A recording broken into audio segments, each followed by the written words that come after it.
મોરની કે જો કન્યા તરીકે કોયલ હોય તો રાજાનો મોર ક્યાં એવું જ એક સંલગ્ન ઉદાહરણ મને પણ યાદ આવે.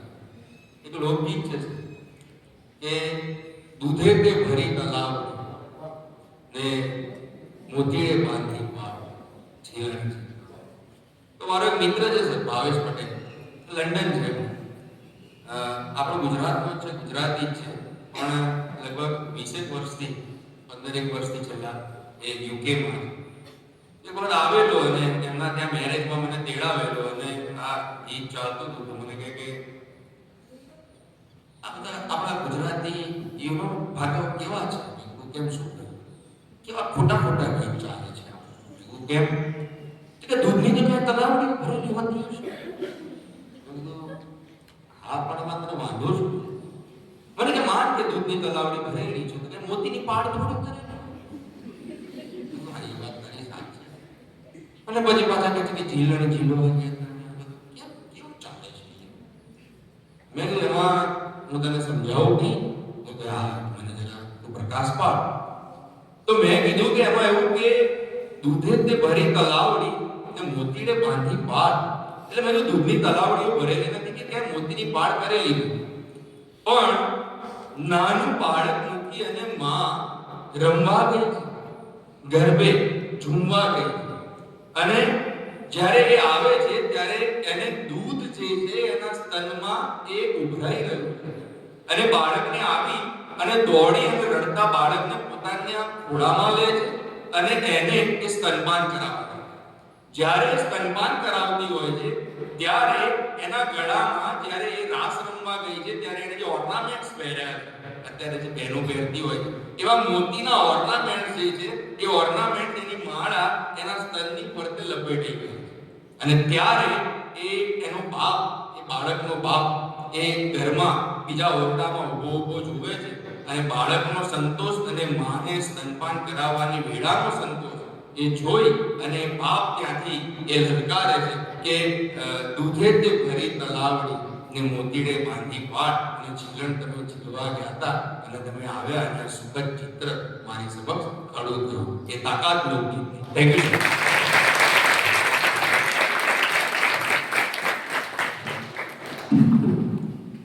હવે આપણે 10 થી 12 ગંગા સતી પાસે શર્મિષ્ઠાબેન વાત કરી. એ ગંગા સતી પર વાત કરી. તમે એક ભજન બધાય સાંભળ્યું છે. વીજળીને ચમકારે મોતીડા ભરવીયો પાનબા એ અચાનક અંધારા થાય જોતરે જોતામાં દિવસો એ વયારે જાશે પાનબા 21,600 ને કાળ ખાય 21,600 ને હવે કોણ છે? ગંગા સતી. પાનબાઈ નથી. તું એકવાર ગામડા મને કે પાનબાઈ હમણાં મેં કીધું પાનબાઈ ને ભજન ગંગા સતી છે. હવે ગંગા સતી છે એ દરબાર એ મધ્યયુગ નથી, એ અર્વાચીન યુગના છે. ઘણાને ખબર પણ એનું સંશોધન થઈ ગયું છે. એ સંશોધન કરનારી વ્યક્તિ એ વખતના સૌરાષ્ટ્રના પોલીસ વાળા એનું નામ મજબૂતસિંહજી જાણે જેવો તે દીએ છે. એ ગામના જમાય હતા. સાહેબે સંશોધન કર્યું. કારણ કે ઘણા લોકો પાનબાઈને શું કે પુત્રવધુ એટલે દીકરીને બહુ, પણ જાણે સાહેબે બતાવ્યું કે એનો દીકરો નહોતો. કોને? એને 2 દીકરી. મોટી દીકરી બાયરાજમાં, નાની દીકરી હરિમાં. મોટા દીકરી પરણાવ્યા લખતર પાસે દેવળી ગામ, નાની દીકરીને પરણાવ્યા ધંધુકા પાસે અનવારમાં. દીકરો નહોતો તો પુત્રવધુ નહોતો તો પાનબાઈ આપણે શરૂઆત ત્યાંથી જ પણ એ પહેલા આપણે કામ કરીએ જન્મસ્થળની વાત. પાલીતાણાથી 35 કિલોમીટર રાજપરા ગામ, ત્યાં એનો જન્મ. કોણ? ગંગાબાઈ. એના પિતાનું નામ ભાઈજી સરવૈયા. સરવૈયા શાખાના રત્ન દરબાર. હવે 18 વર્ષ થયા પછી બેન આ પાનબાઈ છે ને દાસી એટલે દરબારમાં તમને ખબર છે વડાણ સિદ્ધાંત છે એટલે નોકરાની ખેતો પણ ચાલે. એ એની ઉંમરની હતી, આરે રમતી અને એની બેન પડી. બેન અક્ષર હતી. 18 વર્ષે લગ્ન કરવાનું નક્કી થયા રાજકોટથી 120 કિલોમીટર સમઢિયાળા એના પતિનું નામ કરસન. ત્યાં એને લગ્ન થયા. એટલે એના પિતાએ પૂછ્યું કે બેટા તારા કોઈ ભેગું જોઈ? તો કે પાનબાઈને આપો. એટલે દાસી કરી ગયા. એટલે ત્યાં હવે એના પતિ પણ ભક્તવાળા હતા. અને પછી ત્યાં જો ધાર્મિક રહ્યું. અને પછી મારી બેટા માણસો આવવા પછી વાડીમાં આસંખ્યો બને પતિએ ત્યારે અને પછી પોતે ભજન લઈ કાઢે. તમે જો ગંગા સુધી ભણ્યા હાવો સહી કરતા ના અત્યારે આપણા સાહિત્યમાં કંઈક બેન હોય ને કે એના સાથ 52 મિનિટ છે કોના ગંગા તો એના પર કોઈ પીએચડી કરી હા ગંગા સુધી ઉપર કોઈ પીએચડી નહીં એવા વિષય ઉપર પીએચડી થઈ છે. પછી એક મેં પ્રોફેસર પૂછ્યું મારો તો આ વિષય નહીં કારણ કે હું તો ઓલ ઇન્ડિયા રેડિયોમાં નોકરી કરતો એટલે મને તો બહુ ખ્યાલ ના એટલે મને કે એના 52 ભજન છે એટલે પીએચડી ના 100 ભજન હોય 90 200 ભજન તો મેં કીધું ગુણવત્તા એટલું તો કે આપણી લાઈન અલગ છે પણ એના એક ભજનનો તમે અભ્યાસ કરો તો વેદ ઉપનિષદ આ બધાનો મંત્રો જ્ઞાન ભેગું કરો અને ગામડાના માણસો સમજે એવો છે ભજન. હવે હમણાં આપણે કયું કયું વીજળીની ચમકાર તો એક ભાઈ એવો ચમકારો આધ્યાત્મ ચમકારો આવો ચમકારો મગજની અંદર ચમકારો થાય. મેં કીધું આવો ગુરુ ગંગા સુધી ના બોલે તો ગામડાના માણસો સમજે કેવી રીતે? તો મને કે વીજળી એટલે આ વીજળી મેં કીધું ઈ જ વીજળી આકાશમાં ઈ પછી મેં સમજ્યું કે રાત્રિનો સમય તમારે કોઈની અંદર દોરો પૂરવો રાઈટ અંધાર છે તો કોઈનું કાળું આપણે દેખાય દોરો પૂરવા માટે તો વીજળીનો પ્રકાશ વીજળી થાય ચોમાસનો પડે એ ચમકારો વીજળીનો ચમક કેટલી વાર 5 સેકન્ડ એ 5 સેકન્ડ તમે દોરો પૂરવી લો તો ઠીક છે નહીં તો અંધારું થઈ જશે પછી ફેર ખતમ. આ તો રૂપક છે કેવા એમ માગે છે કે આપણા જીવનમાં ક્યારે વૃદ્ધાવસ્થાનું મૃત્યુ આવી જશે એ ગંગા શક્તિ કે આપણને ખબર. તમે જો ઘણા ગરજા માણસો ગામડામાં સમજજો એવું કહેતા હોય છે કે અમે કાલ સવારે જોવાનું આ કાલ સવારે થોડા જોવાનું એ તો 60 વર્ષ પહેલા જોવાનું એ એમ કે કાલ સવારે એટલે ગંગા શક્તિ એ દાખલા નથી. અને બીજો સવાલ એ કીધો છે 21,660 21,600 એટલે શ્વાસ આપણે જે શ્વાસ લઈએ છીએ 24 કલાક 24 કલાકના શ્વાસની સંખ્યા 21,600 છે એ શ્વાસ. અને બીજો એ જમાનામાં માણસનું આવ્યું છે તું 60 વર્ષ તો હવે મેડિકલ છે એટલે 80 90 વર્ષે પહોંચી છે તો 8 વર્ષના તમે દિવસો ગણો તો પણ 21,600 દિવસ થાય છે. એટલે કેવાનો અર્થ એમ છે કે ગંગા શક્તિને આટલી ખબર ન પડે કારણ કે એની બેઠક મોટા વિદ્વાનો આરે હોય સાધુ હોય એટલે બહુ સમજ છે કે એને આખો આ ખ્યાલ આવે. અને બીજું તમે જો દાસીજીઓ દલિત કહેવાય કે મને તો દલિત શબ્દ ગમતો નથી. આ તો ઠીક છે હરિજન શબ્દ ગયો ને દલિત આવ્યો દલિત શબ્દ પણ બરાબર છે. દલિત એટલે પછાત કેવી એના પર પીએચડી કરી છે મારા મિત્ર નિરંજનભાઈ રાજગુરુ ભોગાવતાના કયા વિષય ઉપર દાસીજીઓ ભીમસાર આ દલિત એના ઉપર પીએચડી કરી છે. મીઠો દાડી આના ઉપર પીએચડી મીઠો દાડી અહીંયા બેંદરગામ એક કોલેજ હતી એના પ્રિન્સિપલનું નામ કરમપ્રસાદ મીઠો દાડી એટલે મુસલમાનની સૌથી નીચી કોમ મીઠો દાડી મૃત્યુ પામ્યા ને એટલે એના પત્ની દરગાહમાં કેવા ગયા કે મીઠોના મૃત્યુ થયું છે. તો આવો સ્મશાનમાં લઈ જવા માટે 4 માણસો ભેગા નથી માંડ ગાડામાં લઈ ગયા મીઠાનું ત્યારે ખબર હતી કોઈ કે મીઠા ઉપર એક કોલેજના પ્રિન્સિપલ પીએચડી કરશે. આ શબ્દોની તાકાત રાખી ભજન વિચાર આ તાકાત આવી કેવી રીતે? મેં એક નિર્વાત માણસ પૂછ્યો આ શબ્દોની તાકાત કેવી? આપણે એમ કહીએ કે શબ્દ એક બ્રહ્મ છે. ગંગા શક્તિ એક ભજન એવું છે તમે એમ પૂછો સિલવંત સાધુની વારે વારે નમીએ પાનબાઈ એ જેના બદલે વર્તમાન ચિત્તની વૃત્તિ એ સદા હોય વીર મળી એ જેને મહારાજ થયા છે મહેમાન આઠરે પૂરમાં મસ્ત થઈને રેવે પાનબાઈ એ જાગી ગયો તુરિયા તેરો એ તાર નામને રૂપ એ મિથ્યા કરીને જાણ્યું અને જેને સદાય ભજન કેરો આહાર પેલી સાધુ નહીં. સાધુ એટલે સાધુ, શ્રીમંત એટલે કેરેક્ટર, ચારિત્ર્યવાન સાધુ. ગંગા સતી આવું લખી શકે કોઈ શબ્દ કરી આ શબ્દ વાપર્યો એને સાધુ એટલે સાધુ. પણ ગંગા સતી કે ના, હે પાંડવા, એને આ બધા પાંડવાને સંબોધીને ભજન કર્યા. શું કામ કે એના પતિએ જ્યારે સમાધિ લીધી ત્યારે ગંગા સતીને કીધું કે તમે આને ઉપદેશ આપ્યો. કોણ? પાંડવાએ. એટલે એને ઉઠીને હવારે રોજ એક ભજન ગાતા. સિલવંત એટલે ચારિત્ર્ય. તો પાંડવાએ કે ચારિત્ર્ય એટલે ખબર કેવી રીતે પડે કે આપણે આગળ કોઈ ભગવાન કરવાનો સાધુ આવે પીછા માંગવા તો અંદરથી ચોખ્ખો છે કેમ ખબર પડે? બહારથી ઠીક છે ભગવાન આવ્યા છે. તમે પ્લેટોનું નામ સાંભળ્યું છે? ગ્રીસના દાર્શનિક પ્લેટોને એકવાર પૂછ્યું, હે પ્લેટો, ઓલો દિવાલ પાસે જે માણસ ઉભો છે એ તમને કેવો લાગે છે? એટલે પ્લેટો એક વાક્ય બોલ્યો. એ વાક્ય દુનિયામાં પ્રખ્યાત થઈ ગયું. પ્લેટો શું બોલ્યા ખબર? એને થોડીક વાર બોલવા દે, એને થોડીક વાર બોલવા દે, 10, 15, 20 મિનિટ. એટલે તમે જોઈ લો આપણી પાસે કોઈ 10, 20 મિનિટ બોલે ને માણસ તો આપણને ખબર પડી જાય કે આનું ઊંડાણ કેવું છે, આનું વાંચન કેવું છે, આનું છીછરાપણ કેવું છે. આ મને એક વડીલ મળ્યા હતા તો વડીલને મેં કીધું કોલેજમાં ક્યાંક જાઉં છું ભેગાની મને બોલવા. અરે મને કે હવે શાંત થઈ જાય, શાંત થઈ જાય, હવે તમારે ભગવાન આ બધું જુઓ, હવે ભગવાનનું ભજન કરો. તો મેં કીધું ન્યાય હું ગંગા સતીનું ભજન તો ગાઉં છું. મને કે ના, એ તમે ભગવાનને ભજન બોલો પ્રાર્થના નથી કરતા, એ તો તમે લોકોને ખુશ કરવા માટે કરો છો. પણ મેં કીધું એવું નહીં, આપણે આ ભેગાની ગંગા સતીનું જે વાંચ્યું છે એ થોડું વિરાટ પેઢી આપી તો સારું નહીં. તો કે જવા દે, તમારે જે કરવું કરો. પણ આવી વ્યક્તિ તમારી પાસે કોઈ વાત કરે તો તમને બધી ખબર પડી જાય.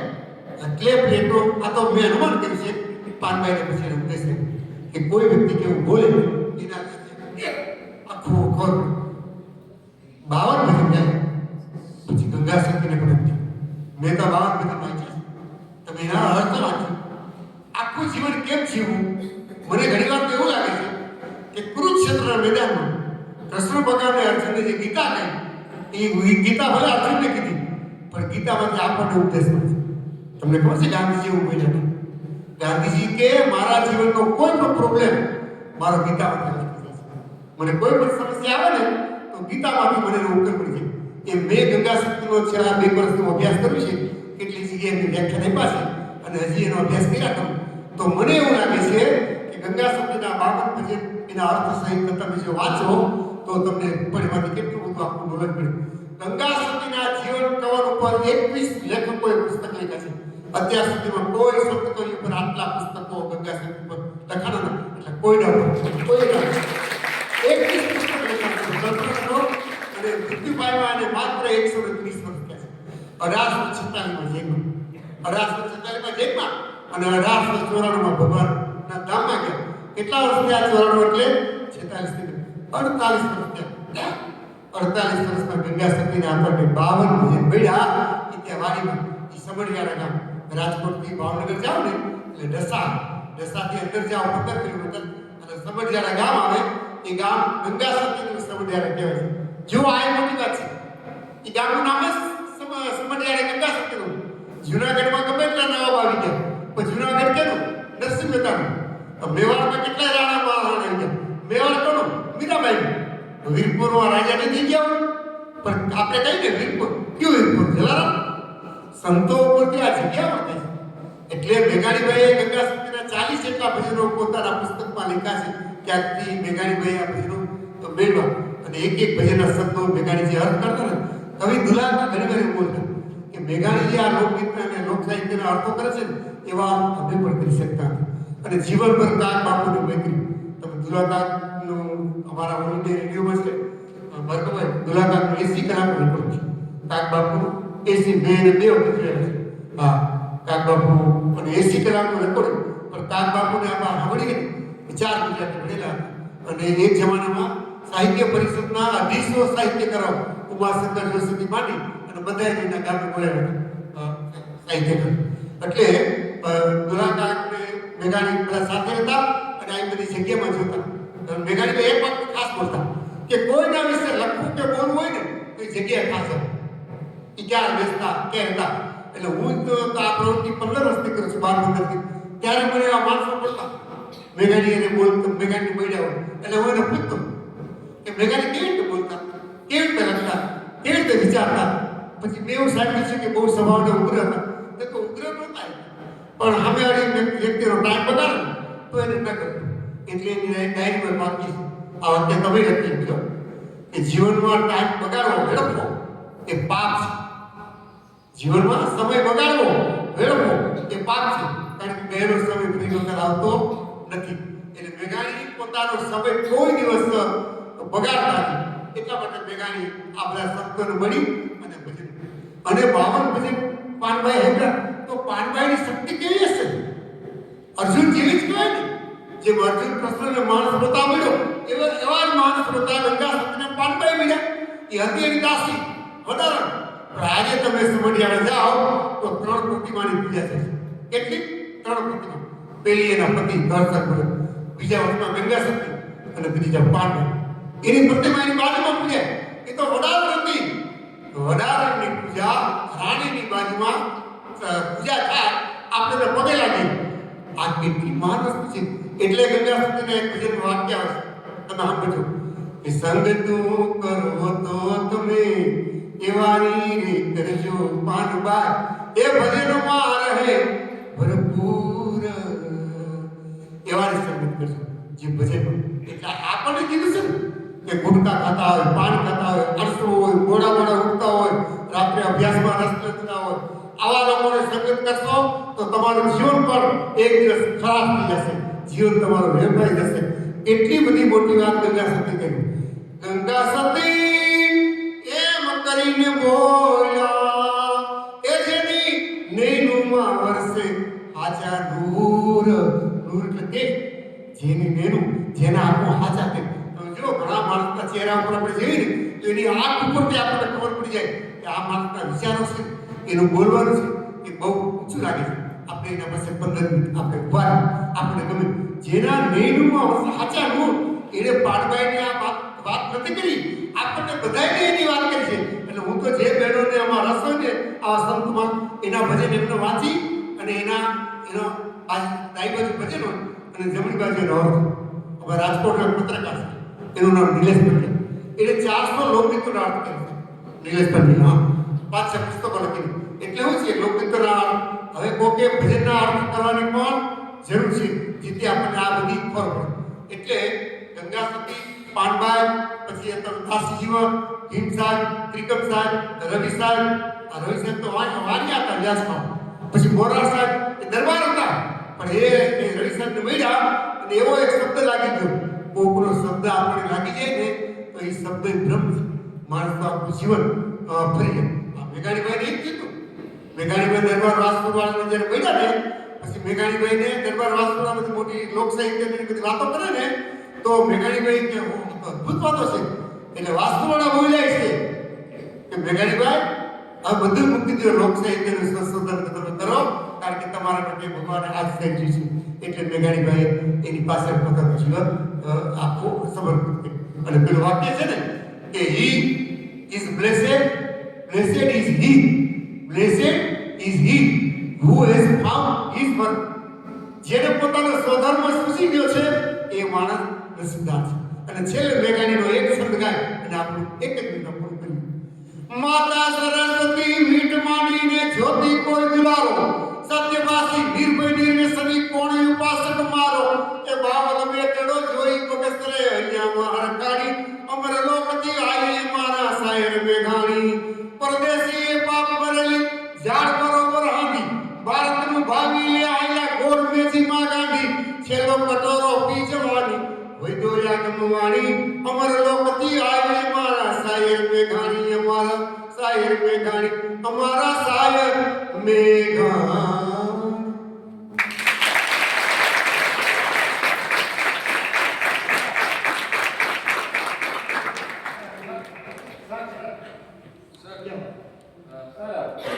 એક ઈચ્છા છે કે જનનીના હૈયામાં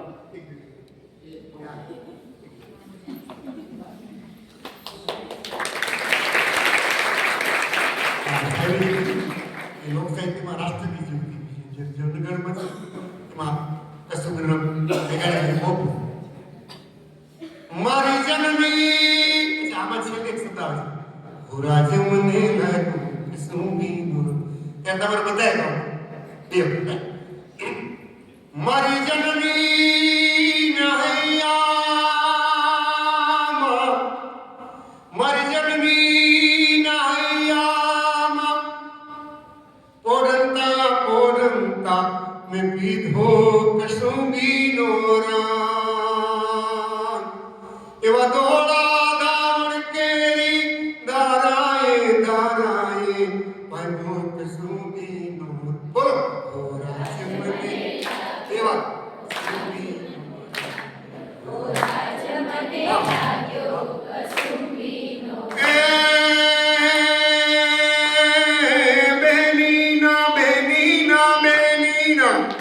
બેનીના કંઠે નીતરતા નરણામાં વિભળો કસુંબીનો રાગ એ રાજ મેં તો બોલો કસુંબીનો રાગ એવા ભીષણ રાત્રિ કેરા પાણો નિદ્રાણો એ છોડો કસુંબીનો રાગ ઓ રાજ મને લાગ્યો કસુંબીનો રંગ ઓ રાજ મને લાગ્યો કસુંબીનો